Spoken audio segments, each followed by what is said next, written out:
So last week, new guidance was released about unguided tours, stating the only thing tourists need to do is book a flight and a hotel through a travel agency. Once that was complete, the travel agency would provide the tourist with an ERFS, the requirement needed to enter Japan. The ERFS could then be used to get a visa. Well, since the new guidance has been released, there has been a ton of confusion about this process to enter Japan. People have asked, can I just book my own itinerary and then the travel agency approves it? And if I do this, will Border Customs check my itinerary to make sure it matches with my visa? Or people are also asking, what are the best travel agencies to make this process easy? After thinking about it, I realized one question that would solve all these problems. What does Airport Customs need to see in order to approve my entry into Japan? Well, I called Japan's Ministry of Immigration Services to find out. Along with calling the government, I also researched what agencies are actually requiring in order to deal out an ERFS. And everything I found will surprise you. Today we're going to cover the actual requirements to get into Japan, how agencies are actually interpreting the booking requirements, and first-hand accounts from people who have completed the entire process since the new guidance was released. In order to understand the full situation for this process, please watch the entire video as every piece of information I share is important to how this is all unfolding. So, as I said, we need to start at the end and work backwards to find all the answers. And the question we need the answer to is, what will I be required to show when I arrive in Japan? Will I have to show a ton of documents like my itinerary, my hotel, and my entire life? Or will it be as simple as showing my visa, passport, and vaccination status to enter Japan? Well, like last week, I called Japan's government directly to get the answer. And this is what I got. Hi.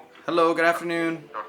Hi, this is Alex, and I was just calling because I had some questions about the tourist policy and being able to get into Japan with the new unguided tours. I guess my first question was, with the updated guidance, is there anything else that they should have prepared, like for documents? Or do they just need to show their passport, their approved visa, and their vaccination status?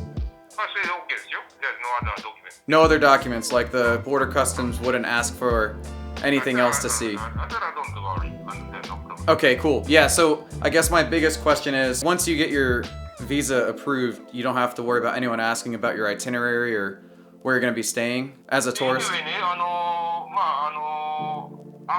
tour to use the travel agent, yeah? Yes, of course. Travel agent already make up itinerary. Yes. Schedule in Japan. So, Right.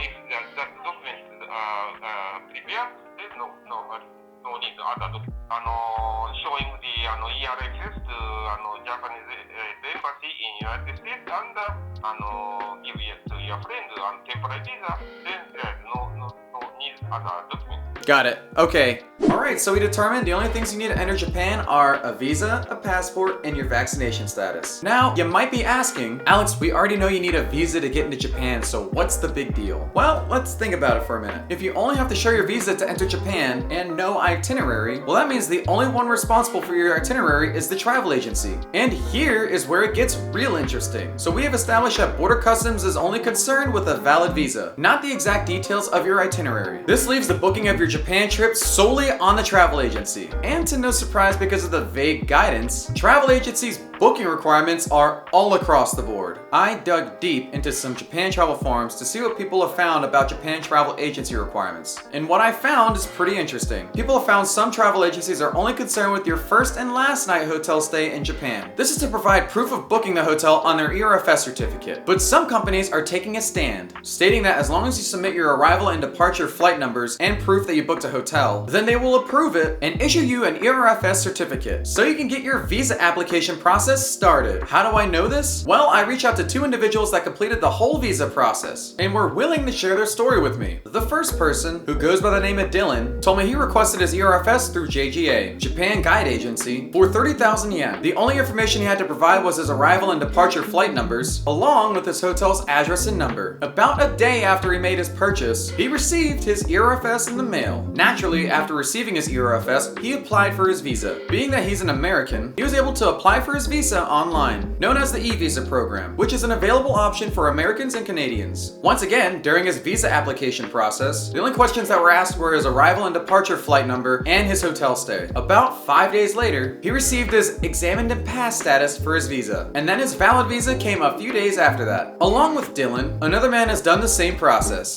This man, who goes by the username Gomaizo, states he also bought his ERFS through JGA, submitted his itinerary, and was able to get his visa process started and approved in just a few days. He even gave me his redacted e-visa to prove it. While it is important to note that these two did their application through the e-visa process, which is only available in America and Canada for now, I can't imagine that this process is any different than the normal way. I mean, these two aren't the only ones that got their visas approved, and I can't imagine that every visa that's been approved is just from America and Canada. It really is interesting to see how this is all unfolding, and I am curious to see how other travel agencies respond as the dust continues to settle from the new guidance released. However, I will throw in a disclaimer that while I've confirmed that all you need is a visa to get through the border, we will not know with absolute certainty until the first set of people who did this process successfully crossed the border. With that being said, both Dylan's and Gomaizo's trips have been set for October. I have discussed with both of them, and they have both agreed to keep me up to date as they both get closer to their trip actually happening. As always, I will keep you up to date as things develop so you can make your own plans accordingly. If you found this video insightful, please like the video to spread it to other people interested in this topic, and subscribe to keep up to date with all Japan travel updates. Well, until next time, I'll see you then.